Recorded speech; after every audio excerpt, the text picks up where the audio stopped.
Oui, Kenji, démarre une nouvelle série de vidéos pour parler de ton quotidien d'auteur-réalisateur, passe le premier épisode et ne poste plus pendant pratiquement 1 an. Oui, bien sûr. Kenji, ça fait plutôt bientôt 2 ans. Pas la peine d'enfoncer le couteau dans la plaie, Toshiro. Pardon, t'es susceptible aujourd'hui. D'ailleurs, Kenji, on dit remuer le couteau dans la plaie, pas enfoncer. Oui, bon, démarrer des concepts et pas les continuer, j'ai l'habitude, hein. Regardez la pile de scénario là-bas.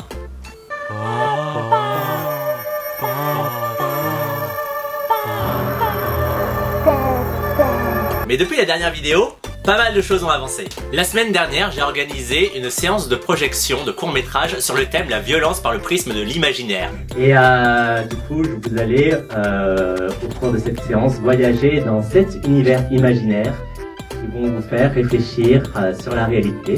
Il y avait 7 courts-métrages présentés, et parmi eux, mon court-métrage professionnel, Le Dévoreur de couleurs.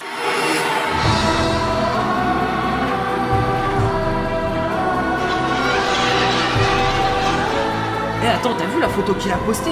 Vas-y, montre. Donc c'était la première fois que je projetais une de mes créations dans une salle de cinéma parisienne, et j'étais vraiment trop content. Bon, parce que certes, j'ai dû sacrifier beaucoup de mes idées pour faire tenir le tournage en 2 jours, mais quand même, en regardant le film sur grand écran, j'étais assez content du résultat. Même s'il y a plein de choses que j'aurais fait différemment. Mais vous savez quoi? Mon prochain sera encore meilleur. Je me suis rendu compte de quelque chose. De mes 15 à mes 20 ans, c'était un peu la période voilà, où j'ai commencé à faire de la vidéo, où je construisais les fondations de mon univers.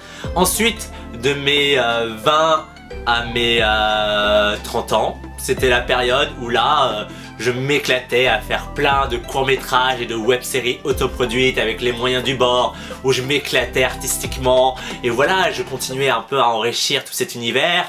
Donc dans ça, bah voilà, il y a Joshua Parker, il y a Morgan Parker, il y a Carapace Fragile, il y a toutes ces créations que j'ai fait sur mon temps libre, avec plein de gens passionnés et motivés, et ça c'était vraiment génial.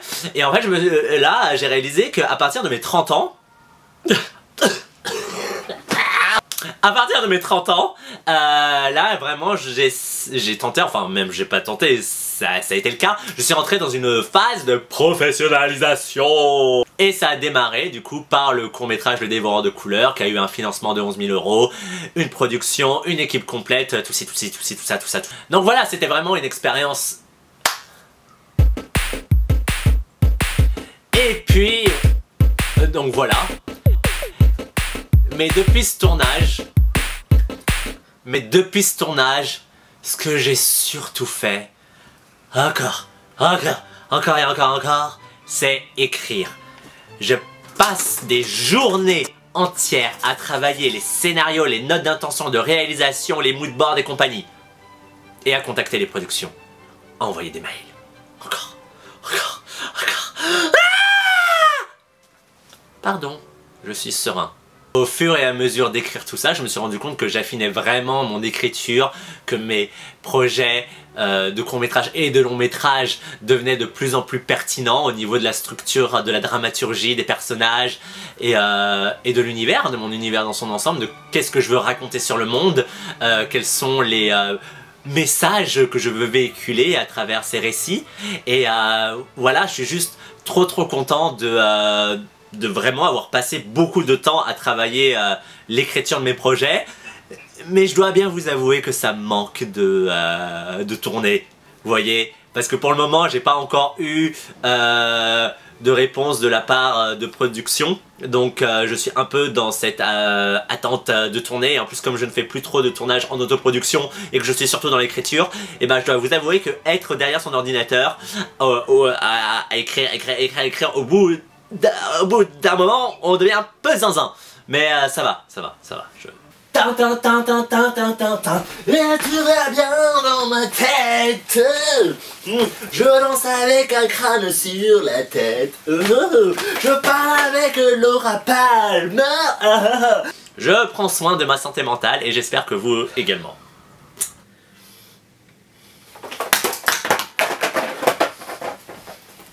Après, vous savez, comme les productions sont pas mal occupées, ça ne suffit pas de juste envoyer des projets parce qu'ils en reçoivent au moins 1000 par jour.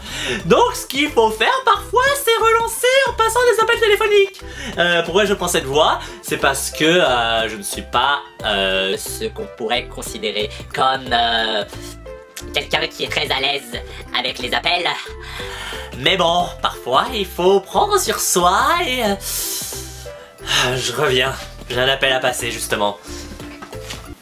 Voilà une épreuve très compliquée pour moi. C'est appeler des productions. C'est terriblement stressant. Je dois vous avouer, chaque fois c'est une épreuve. Donc je vais vous montrer ce que je vis. C'est ridicule. Je devrais le faire plus souvent. Et comme ça, prendre l'habitude. Mais c'est compliqué. Bref.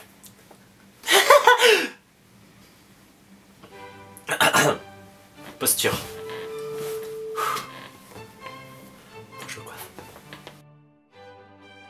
Oui, bonjour, je m'appelle Kenji Isidore. Je vous avais envoyé récemment un projet de long métrage intitulé... Et en fait, ça serait pour savoir en fait si vous aviez eu l'occasion de le lire ou pas.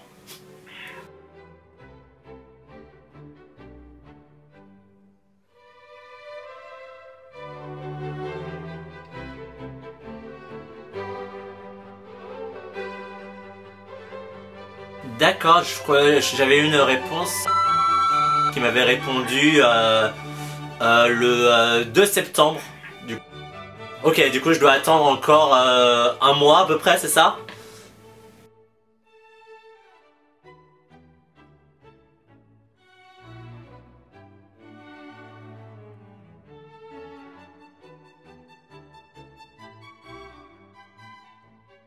Oui d'accord, je comprends. Ma copine est en alternance en production, elle dit aussi que c'est beaucoup de projets par jour, donc beaucoup de trucs à lire. Ouais, ok d'accord, bah merci beaucoup. Merci beaucoup, au revoir, bonne soirée.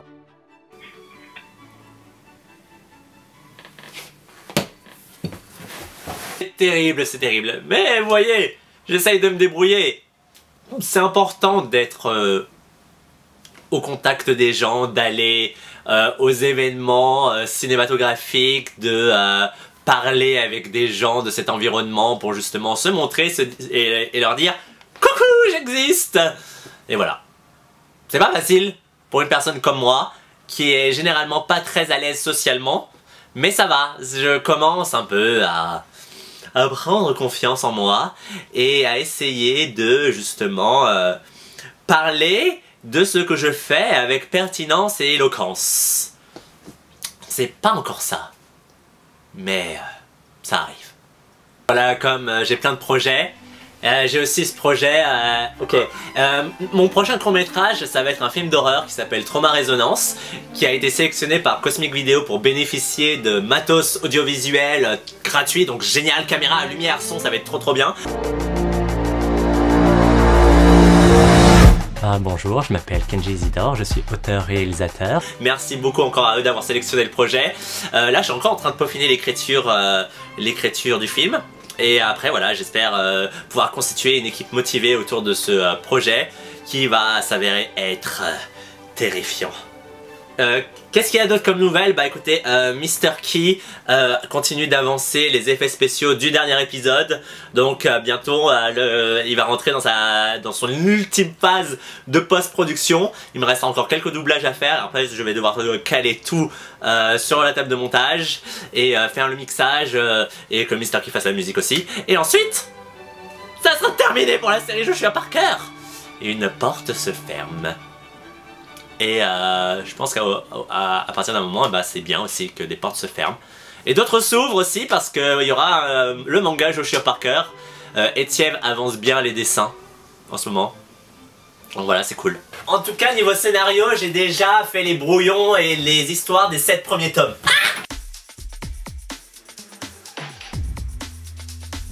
Le contexte, du coup c'était après la projection d'un long métrage avec une actrice dedans qui joue dedans que je connais, du coup je suis allé voir le film et après voilà, après la projection tout le monde s'est retrouvé dans un café, les membres de l'équipe, leurs amis, leurs familles et moi voilà, je me suis dit ah bah pourquoi pas, je vais y aller et donc voilà, ça discute à propos du film, tout ça qui était super vraiment et du coup à un moment bah il y a quelqu'un qui me regardait et qui me dit et toi alors qui es-tu, qu'est-ce que tu fais et tout et bah voilà, bah du coup là je raconte je pars dans ce que j'ai fait récemment, mon premier court métrage et c'est ça le déboire de couleur et j'essaye de l'expliquer et tout et je parle de manière très rapide et tout ça et voilà et ensuite il y a un blanc et du coup je suis en mode ok heureusement il y avait un gars qui était présent, qui me connaît un peu et qui sait que je peux être très awkward très vite, qui a brisé le silence et qui a un peu dit ce qu'il pensait de ce que je faisais, donc merci beaucoup à lui de m'avoir sauvé. Et sinon dans les commentaires n'hésitez pas à me partager si vous aussi vous avez eu des moments où vous avez pris la parole et vous aviez vraiment eu l'impression que vous étiez un alien, quelqu'un de super bizarre quoi. Ça m'arrive trop souvent. Et voilà pour l'actualité du moment. Écoutez, j'espère que je posterai pas l'épisode 3 dans un an, comme ce fut le cas pour cet épisode. Et voilà. Merci d'avoir regardé cette vidéo et à très bientôt.